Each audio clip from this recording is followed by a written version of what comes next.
Debenture holders are creditor of the company. Okay, debenture holders are the creditor of the company.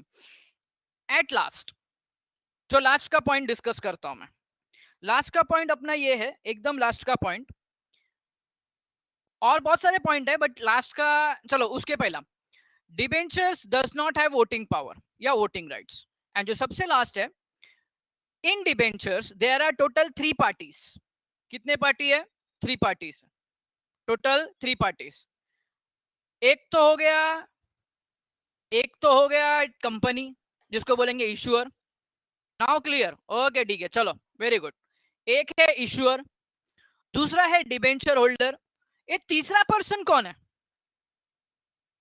Not company trustee, not company trustee, it is trustee. तीसरा person कौन है? Trustee. Okay, trustee. Company and trustee के बीच में एक agreement sign होता है, वो agreement को क्या बोलते हैं? What we will called on that agreement, हम वो एग्रीमेंट को क्या बोलेंगे? वो जो साइन हुआ है ना, पूरा मेरे को चाहिए, जमीन आधा अधूरा नहीं बेटा, ट्रस्ट डीड। क्या बात है Rutika, very good, trust deed. Okay, trust deed. और डिबेंचर ये लॉन्ग टर्म है या शॉर्ट टर्म फाइनेंस है, मुझे बताओ। डिबेंचर ये लॉन्ग टर्म के लिए, शॉर्ट टर्म के लिए? ओके, वेदांता लॉन्ग, ठीक है चलो, लॉन्ग, लॉन्ग एंड मीडियम, जैसे उधर देखो जमीन ने बोला है बराबर, long long term and medium term. If you remember last lecture में मैंने आपको बताया था बच्चों, 5 इयर्स का भी इशू करते हैं तो 1 to 5 ईयर मीडियम होता है and more than 5 year long होता है, लॉन्ग टर्म होता है। ठीक है, आज इसका हम लोग है ना छोटा भाई पढ़ेंगे, इसका छोटा भाई पढ़ेंगे, ठीक है चलो। लेकिन है ना, इसके छोटे भाई पे जाने के पहला ना, first we have to discuss types of debenture. आज के लेक्चर में जैसा इधर पे था ना अपना, क्या बोलते हैं, रिडम्पशन ऑफ प्रेफरेंस शेयर्स पढ़ा था, वैसा इधर पे आज अपने को टाइप्स ऑफ डिबेंचर पढ़ने के, और मिक्स नहीं करने का, नहीं तो मजबूत मिक्स कर डालते। चलो, तो टाइप्स ऑफ डिबेंचर, तो types of debenture it is decided on basis of 4 factors. 4 factor के ऊपर डिसाइड होता है। चलो, on the basis of security, on the basis of security, on the basis of transfer, on the basis of repayment, on the basis of conversion, on the basis of transfer। Don't worry, आज के lecture में पूरा detail में पढ़ेंगे अपन, पूरा detail में पढ़ेंगे। on the basis of security, on the basis of transfer, on the basis of repayment, on the basis of conversion, conversion। चलो, तो on the basis of security दो है, secured unsecured, secured unsecured। on the basis of transfer, registered bearer, registered bearer। Sir ये क्या होता है बाद में देखेंगे। on the basis of repayment, redeemable irredeemable, याद करो लोगों ने प्रेफरेंस शेयर्स में भी पढ़ा था, redeemable irredeemable। and the last one is on the basis of conversion, convertible non convertible, convertible non convertible। तो उसमें से ये दोनों का तो कोई तकलीफ नहीं आता है, ये दोनों का कोई तकलीफ नहीं आता है। रीपेमेंट सिंपल सा है, कन्वर्जन सिंपल सा पता है, कन्वर्जन किस में करते हैं, तो शेयर्स में कन्वर्ट करते हैं, आगे आएगा पॉइंट। तो ये एक समरी के तौर पे, एक समरी के तौर पे इसका स्क्रीनशॉट निकाल के रखो, टाइप्स ऑफ डिबेंचर का।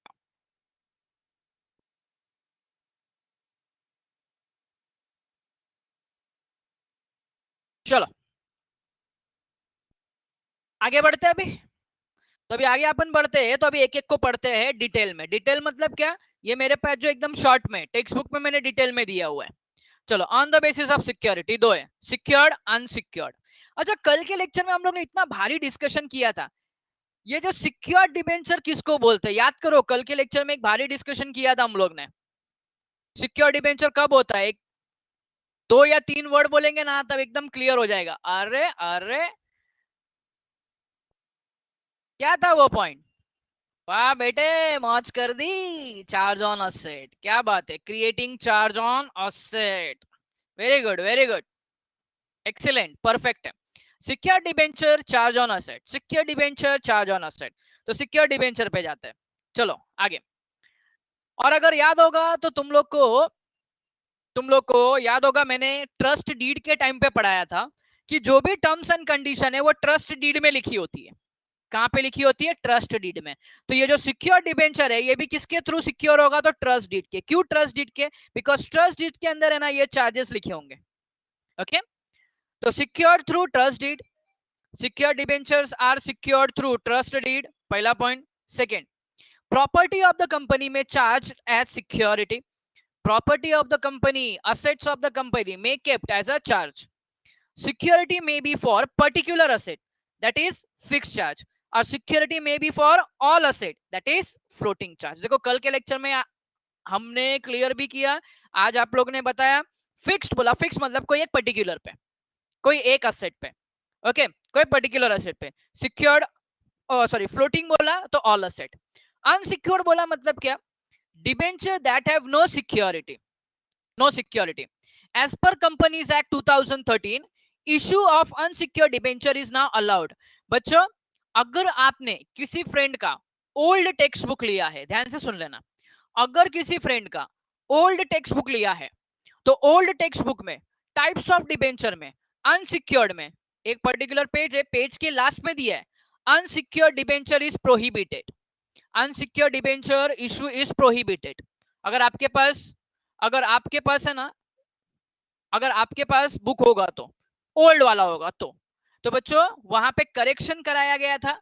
करेक्शन कराने के बाद में बोला है now unsecured debenture is allowed.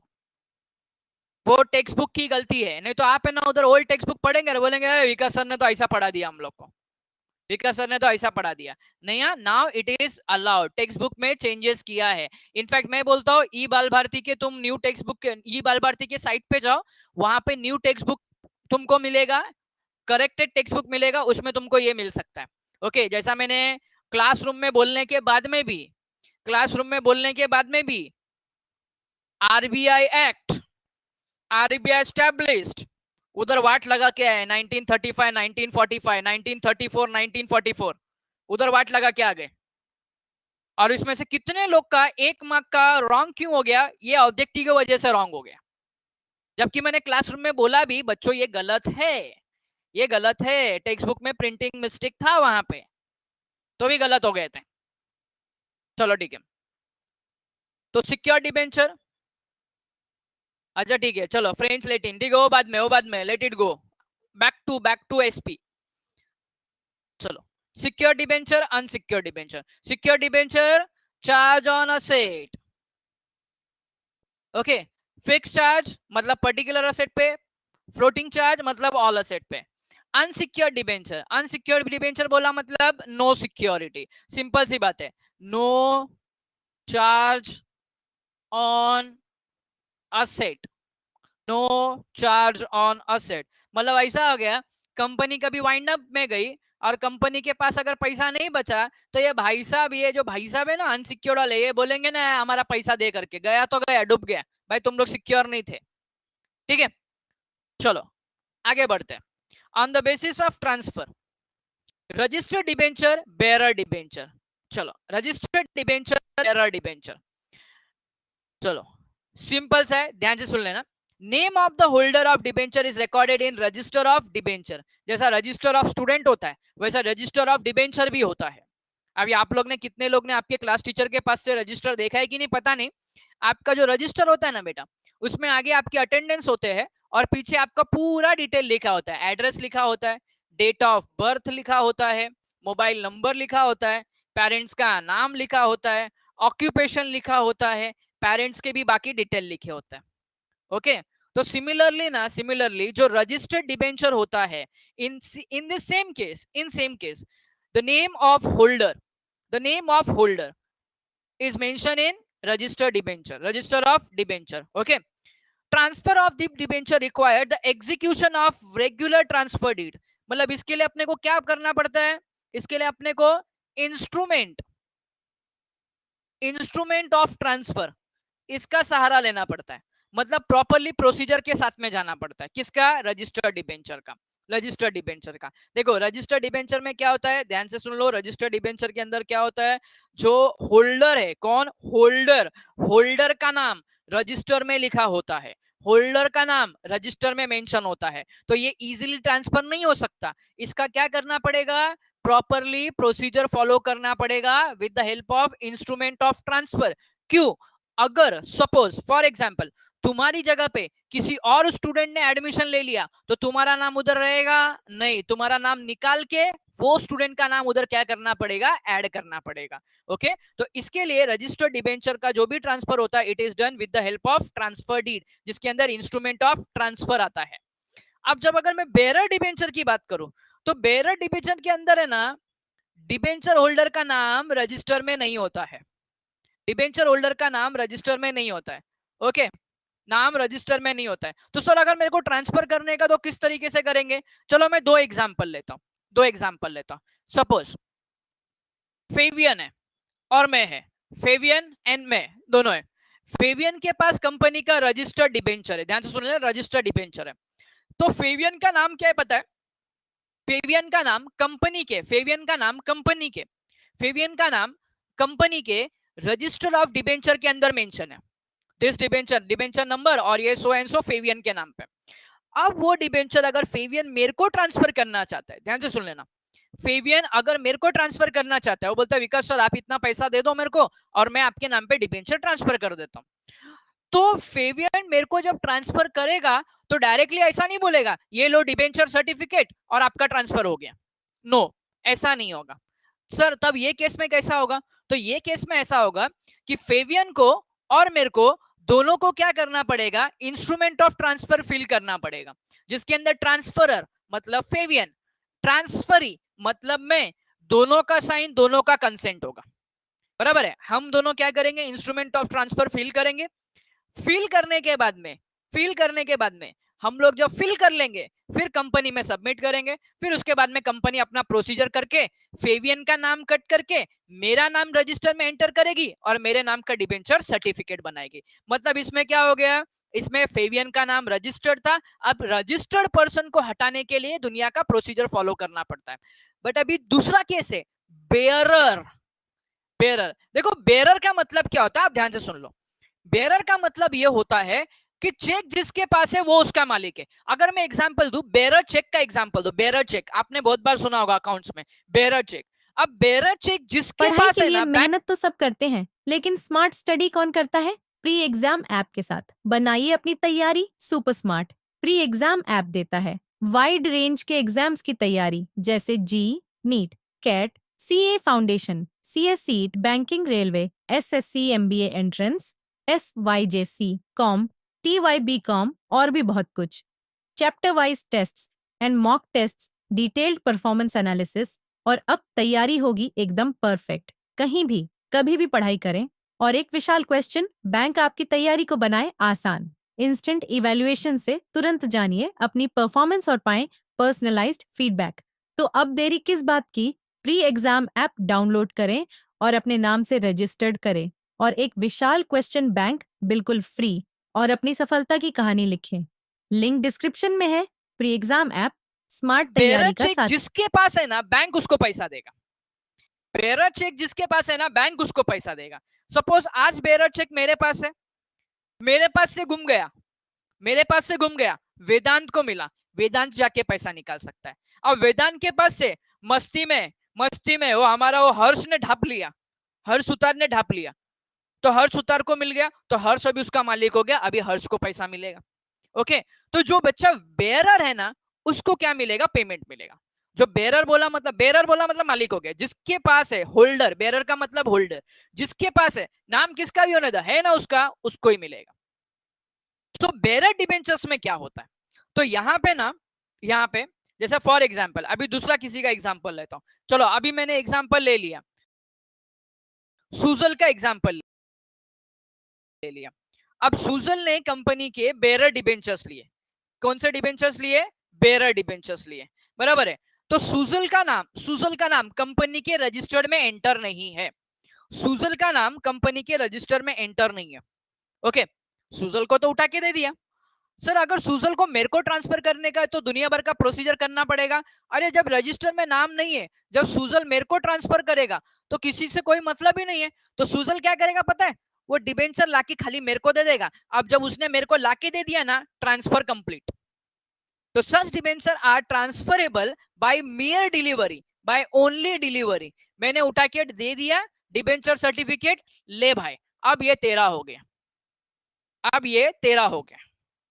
इस तरीके से ये बेरर डिबेंचर होता है। रजिस्टर में प्रोसीजर फॉलो करना पड़ता है, बट बेरर डिबेंचर में ओनली क्या कर दिया भाई, बेरर डिबेंचर में डिबेंचर ट्रांसफर कर दिया and transfer procedure complete. Is that clear? Registered and bearer debenture सबको क्लियर हुआ क्या? बोलो फटाफट।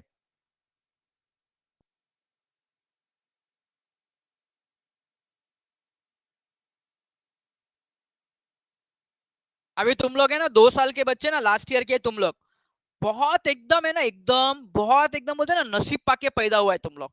सर क्यों? बिकॉज इसमें ना बेरर डिबेंचर रजिस्टर्ड डिबेंचर में सर इंटरेस्ट किस तरीके से मिलता है, कैसा मालूम पड़ेगा क्या इंटरेस्ट है, वो सब बहुत प्रोसीजर था, बट तुम लोग को कुछ भी नहीं रखा है, तुमको खाली कॉन्सेप्ट क्लियर करने के लिए रखा है। चलो आगे। On the basis of repayment, on the basis of repayment, अब रीपेमेंट के ऊपर एक रिडीमेबल है, दूसरा इररिडीमेबल है, एक रिडीमेबल है, एक इररिडीमेबल है। चलो रिडीमेबल का मतलब क्या, तो ये हम लोग ने ऑलरेडी पढ़ा था, किधर पढ़ा था? प्रेफरेंस शेयर्स में। रिडीमेबल बोला मतलब repayable at the end of some fix period. Example 10 years, example ले लिया 10 years. Okay, mention on the debenture certificate, repayment can be made at the end of the fixed period or in installment as per the trust deed। Sir इसका मतलब क्या? तो इसका मतलब कुछ इस तरीके से, फॉर एग्जाम्पल बच्चों यहाँ पे ध्यान दो, फॉर एग्जाम्पल अभी ना कंपनी ने डिबेंचर इशू किया, कंपनी ने डिबेंचर इशू किया 5 लाख का, कितने का? 5 लाख का, 5 लाख का। तो अभी इसमें दो पॉसिबिलिटी है रीपेमेंट का, रीपेमेंट का दो पॉसिबिलिटी है। दो पॉसिबिलिटी क्या है सर? तो रीपेमेंट का एक पॉसिबिलिटी लमसम है और दूसरा इंस्टॉलमेंट है। सर एग्जांपल दो ना, क्या है? तो चलो, अब कंपनी क्या करेगा, directly after 5 years, after 5 years पे करेगा, तो इसको हम लोग बोलेंगे लमसम, पूरा एक साथ में। ओके, फिक्स पीरियड पूरा पे कर देगा।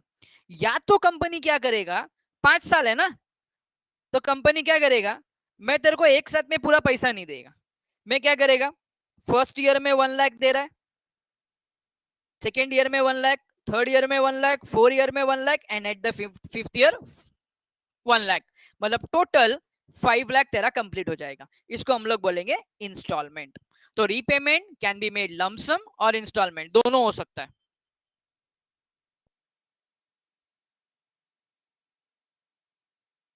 ओके, इस तरीके से रिडीमेबल डिबेंचर है। अब अगर इरिडीमेबल जाए तो इरिडीमेबल में सिंपल सा है, repayable at the time of winding up liquidation और breach of any condition. Breach of any condition मतलब अगर फॉर एग्जांपल, ध्यान से सुनो, फॉर एग्जांपल कि जैसा अभी मैं अगर एग्जांपल दूं कि बोरो किया हुआ है, अब बोरो करने मनी बोरो किया हुआ है, या जिस कंडीशन से या फिर बोल सकते हैं जिस इंटेंशन से बोरो किया है वो फ्रॉड्यूलेंट है, एटसेट्रा एटसेट्रा, तब ये केस में क्या हो जाएगा, कंपनी डिबेंचर का पैसा रिटर्न कर देगा। अदरवाइज कंपनी डिबेंचर का पैसा रिटर्न नहीं करेगा। इररिडीमेबल में क्या है, at the time of winding up that is the liquidation और breach of any condition, breach of any condition. तो रिडम्पशन, सॉरी, रीपेमेंट क्लियर हुआ सबको? रीपेमेंट का टाइप्स क्लियर हो गया?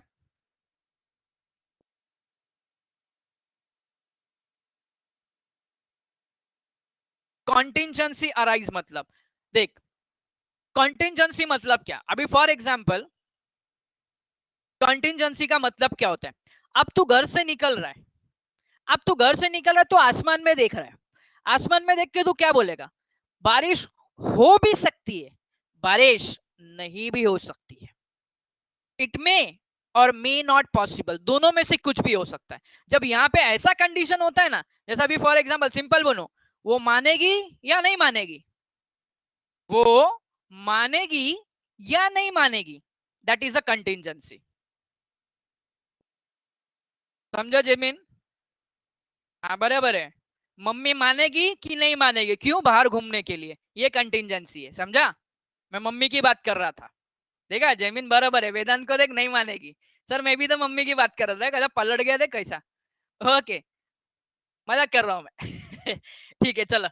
अब फिलिशा बोलती इररिडीमेबल समझाने। फिलिशा, इररिडीमेबल का मतलब क्या? पेमेंट करेंगे या नहीं करेंगे? अब फिलिशा बोलेगी नहीं करेंगे। अरे बेटा एक सिंपल सी बात है, इररिडीमेबल का मतलब क्या? पेमेंट कब होगा? तो एट द एंड, कंपनी बंद करने के टाइम पेमेंट होगा। अभी सिंपल सी बात है, एक सिंपल सी बात है, you are the debenture holder, आप डिबेंचर होल्डर हो, आप कंपनी बंद करने जा रहे हैं, तो आप जाके बोलेंगे नहीं, ए कुठे कशाला बंद केलंय, पहिले आमचे पैसे द्या, आम्हाला पैसे पाहिजे, तब डिबेंचर का पैसा मिलेगा। इररिडीमेबल का मतलब क्या? Eight the time of winding up. Irredeemable का मतलब eight the time of winding up, winding up के पहले नहीं। अब इधर वेदांत ने पूछा ब्रीच का मतलब क्या? ब्रीच का मतलब होता है ब्रेक। ये वर्ड आपको आगे सुनने को मिलेगा, ब्रीच ऑफ कॉन्ट्रैक्ट। कॉन्ट्रैक्ट बंद, कॉन्ट्रैक्ट क्या हो गया? ब्रेक हो गया, कॉन्ट्रैक्ट कट कर दिया। सर एग्जांपल दो। सपोज मैंने एक एग्जांपल लिया, सपोज एक एग्जांपल लिया, कंपनी ने बोरो किया, कंपनी ने मनी बोरो किया, जैसा अभी फॉर एग्जांपल हमारे कुछ लोगों की, बॉयज लोग की कंपनी है, उन्होंने बोरो किया, मनी बोरो किया थ्रू डिबेंचर्स, लोन लिया डिबेंचर्स, और उसमें से कौन है पता है क्या डिबेंचर का पैसा देने वाले?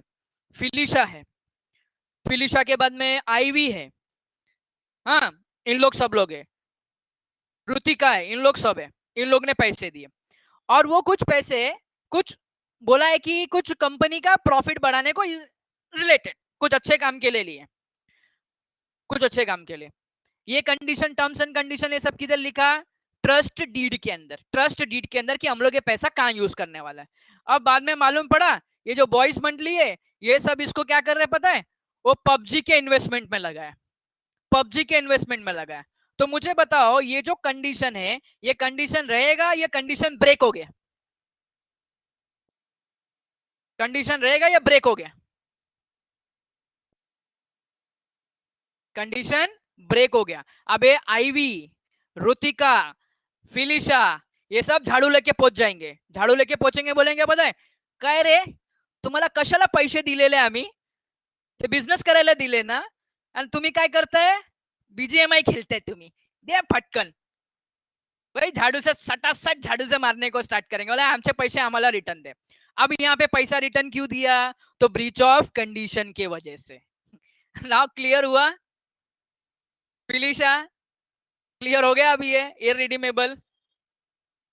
ओके, कोई कंडीशन भी ब्रेक हो गया ना, तो उसके पहले भी क्या होता है? पैसा रिटर्न करती है कंपनी। और सबसे लास्ट पॉइंट है on the basis of conversion. तब यहां पे ध्यान दो, कन्वर्जन, कन्वर्जन सिंपल सा है, conversion into equity shares, conversion into equity shares. देखो प्रेफरेंस शेयर्स में भी कन्वर्जन पड़ा था, वहां पे भी कन्वर्जन, मतलब कहां पे कन्वर्जन करने का प्रेफरेंस शेयर्स को? इक्विटी शेयर्स में। तो पहला है कन्वर्टिबल, दूसरा है नॉन कन्वर्टिबल। कन्वर्टिबल का मतलब can be converted into equity shares, non convertible बोला मतलब can not be converted into equity shares. चलो, तो कन्वर्टिबल में क्या है? Right to holder convert debentures into equity share after fix period of time, after fix period of time before issue such debenture, debenture इधर comma है, ये must के पहले आएगा board of director, board of director must have to pass special resolution in general meeting, special resolution in general meeting. अब आता है non convertible. Non convertible का मतलब क्या? ये नॉट नहीं है, नॉन है। Non convertible into equity shares on maturity, या नॉट कन्वर्टेड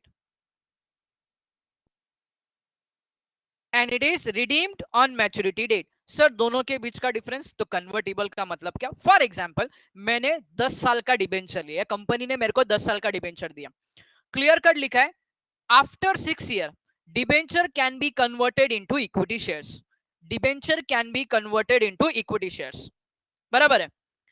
तो अब मैं उसको इक्विटी शेयर्स में कन्वर्ट कर सकता है एंड कन्वर्ट नहीं भी कर सकता। अब तुम बोलेंगे सर करना चाहिए कि नहीं करना चाहिए? तो बेटा जिसको हाई रिस्क लेने का है, जिसको हाई रिस्क लेने का है वो इक्विटी शेयर में कन्वर्ट करेगा, और जिसको रिस्क नहीं लेने का है वो इक्विटी शेयर में कन्वर्ट नहीं करेगा। क्यों? इक्विटी में कन्वर्ट किया तो देखो प्रॉफिट मिलने का ज्यादा सवाल है, डिविडेंड मिलने का ज्यादा सवाल है, लेकिन अगर कभी कंपनी को लॉस हुआ तो सिंपल सीधा सीधा सीधा सीधा डाउन हो जाएगा। तो इट्स डिपेंड्स। अभी इतना सब आपको डिटेल में नहीं पढ़ने का है, बट खाली इतना याद रखो, कन्वर्टिबल मतलब right to holder to convert their debenture into equity shares. याद रखना, तुम प्रेफरेंस शेयर्स गलती करते हो लिख के, into equity shares after fix period of time. अब बच्चों मेरे को एक बात बताओ, डिबेंचर्स अब कन्वर्ट हो गया इक्विटी शेयर्स में। मेरे पास डिबेंचर्स थे, वो डिबेंचर्स के अमाउंट को हम लोग ने कन्वर्ट कर दिया इक्विटी शेयर्स में। तो अब पर्सन क्या बन गया, डिबेंचर होल्डर बन गया या शेयर होल्डर बन गया?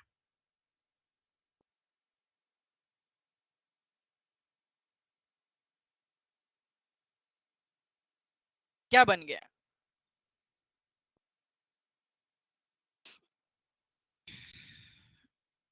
वेरी गुड, शेयर होल्डर बन गया।